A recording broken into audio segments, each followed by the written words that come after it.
네, 안녕하십니까. 닷살도 이해하는 경제 오이경이라고 합니다. 자, 오늘은 사모펀드에 대해서 말씀드리겠습니다. 사모펀드.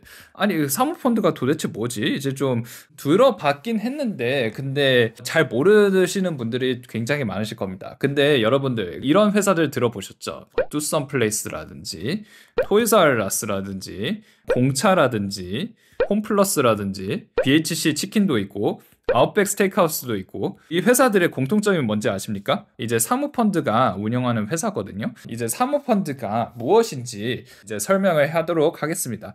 오이경 LCC라는 사모펀드 회사가 있다고 칩시다. 자, 그래서 오이경 LCC는 무엇을 사고 싶냐면요. 호주 스테이크하우스를 사고 싶어가지고 호주 스테이크하우스가 1조 정도 된다고 칩시다. 1조 원. 이거를 1조에 사가지고 3년에서 5년 동안 어떻게 하면 뭐 예를 들어서 대표이사를 뭐 바꾸다든지 해외로 진출한다든지 이렇게 해가지고 1조 원 회사를 5조 원 회사로 엄청나게 크게 할 수 있을 것 같아 라고 하고, 그리고 3년에서 5년 뒤에 이거를 더 큰 가격에 팔아가지고 굿바이 해야겠다 라고 계획을 가지고 있습니다. 이제 그 사모펀드 회사들은 이게 되게 잘 된 케이스가 어디냐면요, 공차가 되게 잘 됐거든요. 왜냐하면 이제 이 회사를 산 사모펀드가 뭘 했냐면요, 공차 있잖아, 되게 맛있으니까 우리가 이거를 해외로 이제 그 진출하면 대박 날 것 같아.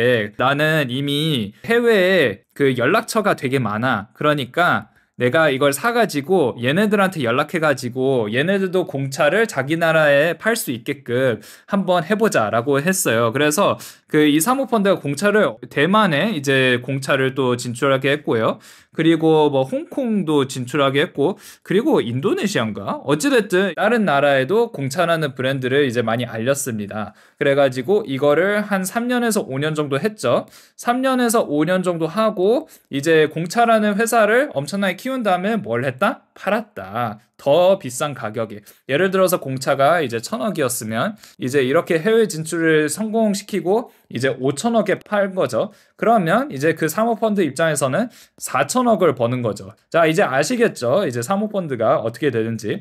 근데 사모펀드는 이제 양아치 회사라고 불리는 게 되게 많습니다. 왜 이 회사들이 이제 양아치라고 불릴까? 그것에 대해서 이제 설명을 해드릴 건데요. 일단은 제 주변에 아는 형들이 사모펀드에 일하시는 분들이 되게 많아요. 심지어 우리 누나도 사모펀드 회사에서 일하고 있거든요. 그래가지고 사모펀드 회사들이 다 양아치는 아닙니다. 그거는 꼭 그 아셨으면 좋겠고요. 근데 이제 일부분의 사모펀드가 좀 양아치 짓을 많이 했기 때문에 그 양아치 짓이 이제 무엇인지 이제 설명하도록 하겠습니다. 이거는 미국 케이스인데요. 이제 스테이플즈라는 회사가 있어요. 저도 어렸을 때 스테이플즈를 많이 갔거든요. 왜냐면 스테이플즈는 미국의 대형 문구점이라고 생각하면 돼요. 그 공책이라든지 펜이라든지 책가방이라든지 폴더라든지 이런 거를 다 스테이플즈에서 산 게 아직도 기억나거든요. 이 회사가 A라는 사모펀드가 이 회사를 소유했다고 칩시다. A라는 회사가 진짜 양아치인 게 뭐냐면요, 스테이플즈 이름을 가지고 무엇을 했냐면요, 1.5조 원의 대출을 받아가지고 우리끼리 먹자, 이거를 합법적으로 했어요. 합법적으로 어떻게 했냐면요, 배당으로. 배당은 이제 뭐냐면요, 회사가 예를 들어서 돈을 이만큼 벌었는데 이거를 이제 주주들한테, 이제 그 이 회사를 소유하고 있는 사람한테 이제 좀 돌려주자라고 했는데, 우리끼리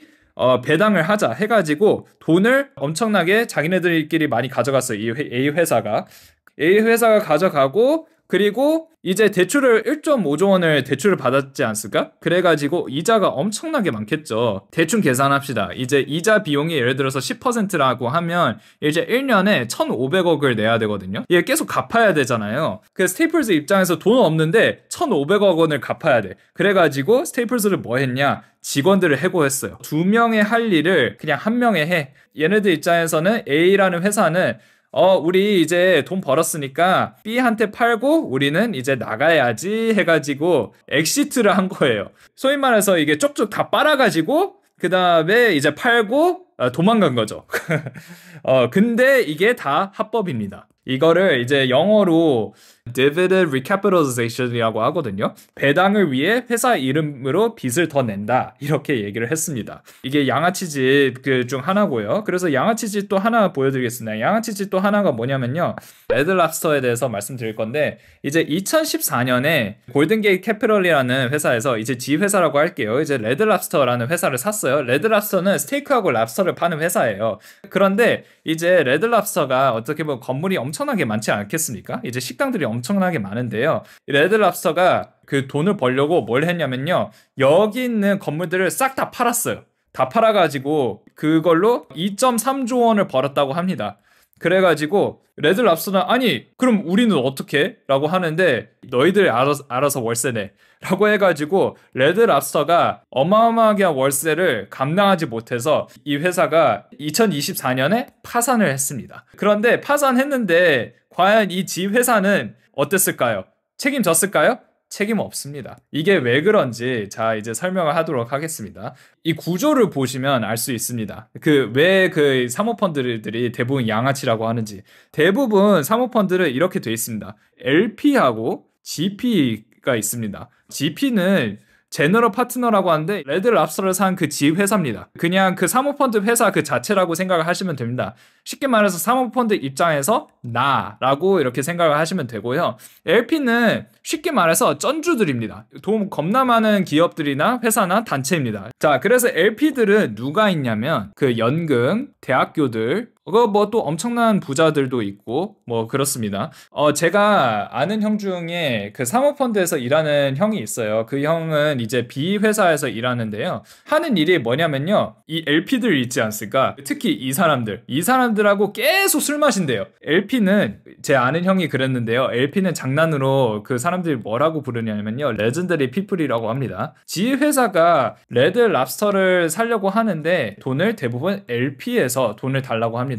여기서 얼마나 모으냐면요. 20%를 모읍니다. 그럼 나머지 80%는 어디서 모으냐? 결국에는 은행들입니다. 뭐 JP 모건이라든지 아니면 뭐 모건 스탠리라든지 골드만삭스라든지 이런 회사에서 돈을 엄청나게 많이 빌립니다. 레드랍스터가 예를 들어서 1조의 회사라고 칩시다.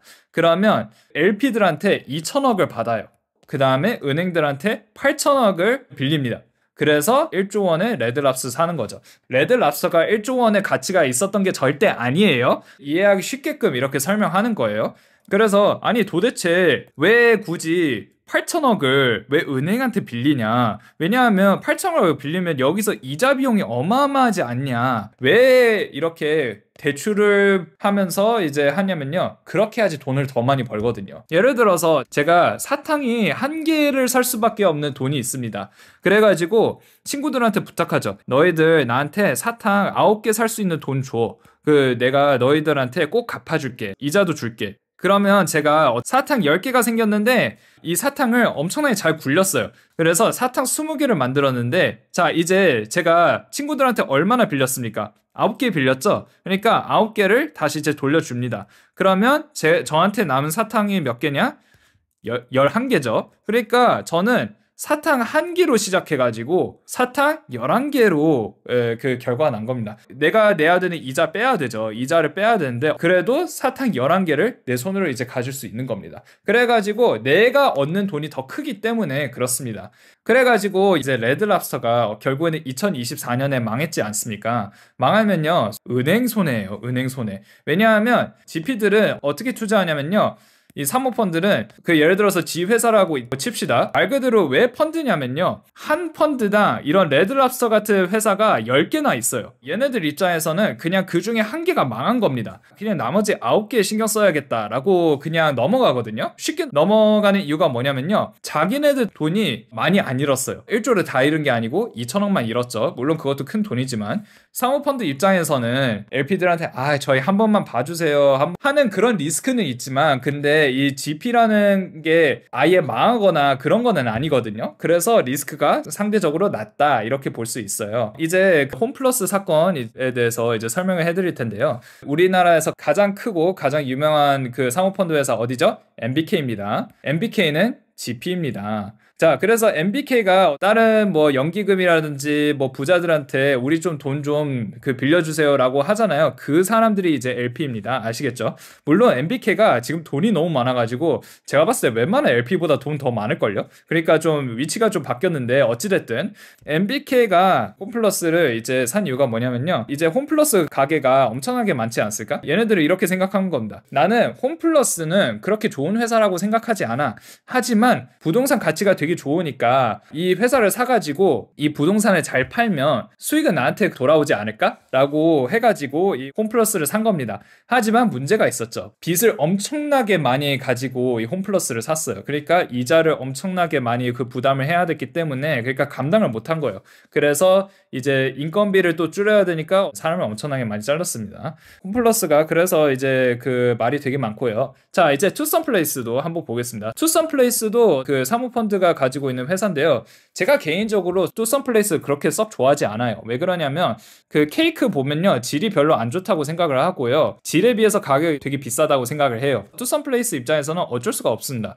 왜냐하면 사모펀드 입장에서는 최고 좋은 케이크를 주고 최고로 좋은 커피 주고 그런 목표가 절대 없습니다. 사모펀드는 무엇을 하냐면요, 이 투썸플레이스를 서류상 엄청나게 크게 만들고 그 다음에 팔고 싶어 하는 겁니다. 투썸플레이스가 우리가 소유하면서 영업이익이 엄청나게 커졌습니다. 그런데 영업이익이 커졌다는 뜻은 또 무슨 내용이냐고 하면요, 비용을 엄청나게 아꼈다고 합니다. 비용을 엄청나게 아꼈다는 뜻은 투썸플레이스에서 무슨 뜻입니까? 사람을 많이 줄였죠. 너 있잖아, 2명 필요 없어. 1명이 몰빵해가지고 조금 더 일하면 되지. 이렇게 되는 겁니다. 인건비 줄였고 그 다음에 재료비도 줄고 최대한 저렴한 재료를 쓰다 보니까 몸에 안 좋을 수밖에 없죠. 그래가지고 개인적으로 이제 사모펀드가 운영하는 이제 시금 회사들을 잘 안 가요. 왜냐하면 대부분 질이 안 좋아요. 가격은 뭐 낮은 데도 있긴 하지만 근데 질은 대부분 안 좋더라고요. 말씀드렸듯이 아니 얘네들 입장에서는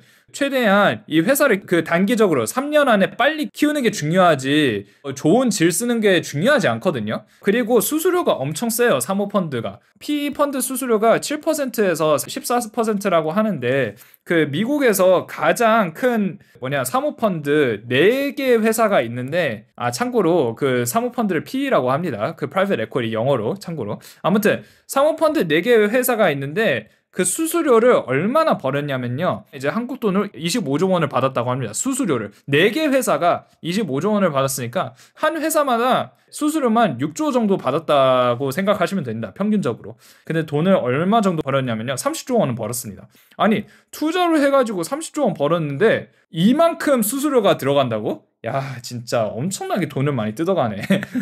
어찌됐든 사모펀드가 그렇게 운영이 되고 있고요. 근데 뭐 잘한 것도 있습니다. 블랙스톤이 힐튼이라는 그 호텔 브랜드 있지 않습니까? 샀어요. 그래가지고 블랙스톤이 6년 동안 호텔 1000개를 더 만들었고요. 호텔을 1000개 더 만들었으면 일자리도 더 추가를 했겠죠. 이거를 상장해가지고, 상장했다는 것은 이제 주식회사, 일반 사람들도 주식을 사게끔 이제 그걸 만들었는데, 그렇게 해가지고 그 4조 원을 정도 이제 그 모았다고 합니다. 호텔 역사상 가장 큰 상장이라고 하거든요. 이거를 어려운 말로 IPO라고 하는데 되게 잘한 케이스다. 어찌됐든 그래서 사모펀드가 다 나쁜 건 아닙니다. 좋은 회사들도 있는데 근데 양아치 짓을 좀 많이 하는 회사들이 있기 때문에, 물론 아니 나는 주식하는 사람 입장에서 이게 뭔 상관이냐, 저는 개인적으로 그렇게 생각해요. 내가 금융으로 돈을 벌려면 시야를 넓혀야 된다고 생각하거든요. 이제 여러 가지를 공부를 해야지 그 투자에 도움이 된다고 생각을 하기 때문에. 그리고 그냥 투자를 떠나서 이제 일반 사람들하고 얘기할 때 이제 사모펀드에 대해서 얘기를 하면 LP, GP 이 단어만 얘기를 해도 너 좀 아는구나 라고 그 사람들이 이제 인식할 수 있고요. 그래서 어찌됐든 뭐 그냥 재밌잖아요. 예. 그래서 기본적인 상식 중 이제 사모펀드에 대해서 오늘 설명해 드렸습니다. 네, 오늘도 시청해 주셔서 감사드리고 구독, 좋아요, 알림 설정 부탁드리겠습니다. 감사합니다.